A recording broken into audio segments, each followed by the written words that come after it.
ने दांतों तले उंगलियां दबा लीं। सुनने वाले बहुजन समाज के समर्थक भावुक हो गए और तालियां बजाने लगे, क्योंकि उस महिला के जवाब में ना कोई राजनीति थी, ना कोई दिखावा, बस वो सच्चाई थी जो दिल से निकली थी। आइए जानते हैं कैसा रहा वो मंजर और क्या कहा उस महिला ने, जिसे सुनने के बाद सबके रोंगटे खड़े हो गए और सबके सिर बहन मायावती की श्रद्धा में झुक गए। उस 55 साल की महिला ने क्या कहा, यह जानने से पहले हम निवेदन करते हैं कि चैनल को सब्सक्राइब कर लीजिए और कमेंट में जरूर बताइए कि यह वीडियो आप कहां से देख रहे हैं। लखनऊ की गलियां उस दिन लोगों से भरी थीं। हर तरफ बहन जी के नाम के नारे, हवा में नीले झंडे लहरा रहे थे। रैली से एक दिन पहले ही पूरा शहर जाग चुका था। इसी भीड़ में रैली स्थल के पास एक न्यूज एंकर रिपोर्टिंग कर रहा था। वो कैमरे के साथ चलता हुआ लोगों से बातें कर रहा था, सवाल पूछ रहा था। तभी उसकी नजर पड़ी एक 55 साल की बुजुर्ग महिला पर। महिला के कपड़े पुराने और जर्जर थे, पांव में टूटी हुई चप्पल, कंधे पर एक झोली जिसमें शायद कुछ रोटियां और थोड़ा पानी था। वो थकी हुई दिख रही थी, पर उसके चेहरे पर एक अलग सी चमक थी। एंकर उसके पास गया, थोड़ा झुककर मुस्कुराते हुए बोला, अम्मा, आप कहां से आई हैं? महिला ने पल्लू सिर पर ठीक किया, हल्की मुस्कान दी और बोली, हम बिहार से आए हैं भैया। एंकर ने चौंक कर कहा, अरे बिहार से? इतना लंबा सफर तय किया आपने? महिला ने धीरे से सिर हिलाया। एंकर ने अगला सवाल फेंका, थोड़ा तंज भरे लहजे में, अम्मा, बहन जी या उनके लोगों ने आपको यहां आने के लिए कितने पैसे दिए? महिला ने उसे गौर से देखा, चेहरे पर अब भी मुस्कान थी। वो बोली, अरे नहीं भैया, कोई पैसा नहीं दिया। हम अपने पैसों से आए हैं, अपनी किराए से आए हैं। किसी ने हमें बुलाया नहीं, हम खुद चले आए। एंकर थोड़ा चुप हुआ, पर उसने फिर पूछा, अरे ऐसे ही कैसे चल दी अम्मा? महिला ने अपनी झोली संभाली, धीरे से बोली, दिल कह रहा था कि चलो देखो उस औरत को जिसने हम जैसे लोगों का सिर ऊंचा कर दिया। पैसे देकर बुलाने की जरूरत नहीं पड़ी भैया, हम खुद खींच आए अपने मन से। एंकर अब कुछ नहीं बोला। उसके चेहरे पर मुस्कान गायब थी, बस एक गहरी खामोशी थी। कैमरा चल रहा था, पर बोलने की ताकत जैसे खो गई थी। भीड़ की आवाजें दूर से आ रही थीं, जय भीम, जय माया। और उस भीड़ के बीच वो बुजुर्ग औरत अब भी खड़ी थी, थकी हुई पर गर्व से सीधी। एंकर ने कुछ पल चुप रहकर महिला को देखा। भीड़ अब धीरे धीरे बढ़ रही थी, लाउडस्पीकर से घोषणाएं हो रही थीं, लोग झंडे लहरा रहे थे, पर उस एक कोने में सिर्फ एंकर और वो महिला, दोनों जैसे किसी अलग ही दुनिया में थे।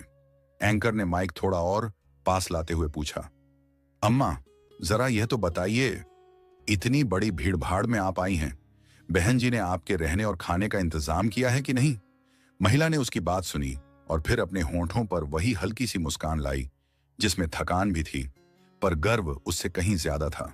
वो बोली, भैया उसकी चिंता आप मत करिए, हम अपने खाने का सामान अपने इसी झोले में भर के लाए हैं। उसने झोली उठाई और उसे थोड़ा झुलाया, जैसे कोई अपनी पूंजी दिखाता है। उस झोली में कुछ रोटियां थीं, थोड़ा नमक, शायद कोई लोटा और एक छोटा सा पानी का बोतल। वो मुस्कुराई और बोली, देखिए, हमारे लिए यही ही काफी है। हम दूसरों के भरोसे नहीं आए हैं, हम तो अपने मन के भरोसे आए हैं। एंकर ने फिर हल्के से पूछा, और रुकने का क्या इंतजाम है अम्मा? इतनी भीड़ में कहां ठहरेंगी?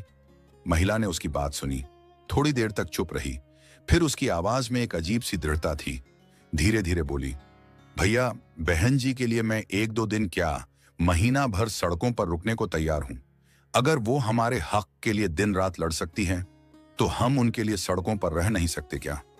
उसकी आंखें अब नम थीं, लेकिन उनमें चमक थी। वो चमक जो आस्था से नहीं, बल्कि अपने नेता के प्रति अपनापन से पैदा होती है। एंकर कुछ कहना चाहता था, पर शब्द जैसे गले में अटक गए। वो सिर्फ उसे देखता रहा। वो औरत जो किसी मंच की नहीं, किसी टीवी डिबेट की नहीं, बल्कि सच्ची श्रद्धा और आत्मसम्मान की मिसाल थी। उस पल एंकर को पहली बार समझ आया कि हर समर्थक भीड़ नहीं होता, कई बार वो चलती फिरती कहानी होता है। न्यूज एंकर कुछ देर तक उस औरत की बातें सुनता रहा, पर उसके चेहरे पर अब भी वही सवाल था, इतनी दूर कोई ऐसे ही थोड़े आता है?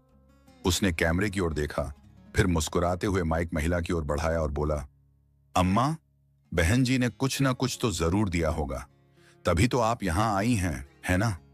महिला ने उसकी आंखों में सीधा देखा, कुछ पल के लिए खामोश रही, फिर चारों तरफ देखा। भीड़ में नीले झंडे लहरा रहे थे, हर चेहरा उम्मीद और गर्व से चमक रहा था। वो मुस्कुराई और बोली, हाँ भैया, बहन जी ने हमें बहुत कुछ दिया है। पैसा नहीं दिया, पर मान दिया, सम्मान दिया, और सबसे बड़ी बात, स्वाभिमान से जीने का हक दिया। उसकी आवाज थोड़ी कांपी, पर हर शब्द दिल में उतरता चला गया। वो बोली, आप देख रहे हैं ना भैया, मैं इस फटी साड़ी में, इन टूटी हुई चप्पलों में, अपनी झोली में थोड़ा सा खाना लेकर यहां आई हूं। मुझे अपने कपड़ों की परवाह नहीं, थकान की परवाह नहीं, क्योंकि मैं यहां किसी नेता को देखने नहीं आई, मैं तो अपनी देवी के दर्शन करने आई हूं। एंकर ने धीरे से पूछा, कौन सी देवी? अम्मा। महिला की आंखों में चमक थी, चेहरे पर वही सादगी, वही विश्वास। वो बोली, वो देवी कोई और नहीं भैया, वो देवी बहन कुमारी मायावती हैं। वही हैं हमारी जिंदा देवी, जिन्होंने हमें वो सब दिया जो इतने सालों में न किसी सरकार ने और न किसी देवी देवता ने हमारे लिए किया। जो काम भगवानों से न हुआ, वो करने का काम बहन कुमारी मायावती ने किया है। उसकी आंखों से आंसू की 2 बूंदें गिरीं, पर चेहरे पर मुस्कान थी, एक ऐसी मुस्कान जिसमें श्रद्धा थी, सम्मान था और गर्व भी। भीड़ में सन्नाटा छा गया, फिर अचानक किसी कोने से आवाज आई, जय भीम, जय माया। तालियों की गूंज ने हवा को भर दिया।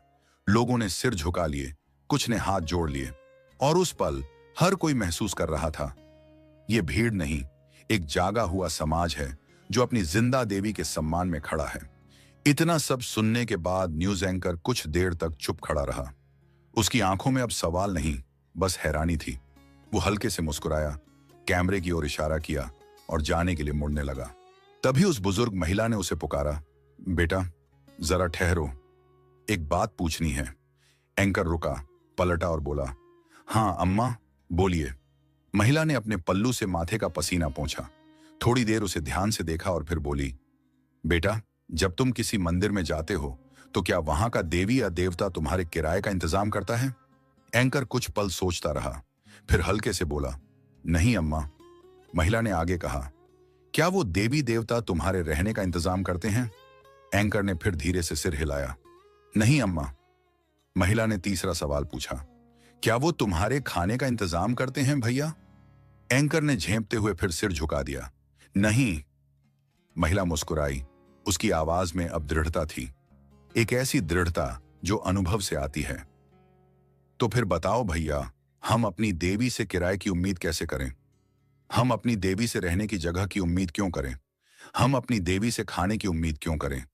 क्योंकि उस देवी ने तो हमें पहले ही सब कुछ दे दिया है। उसने हमें जीने का हक दिया है, बोलने का साहस दिया है और आत्मसम्मान से खड़े होने की ताकत दी है।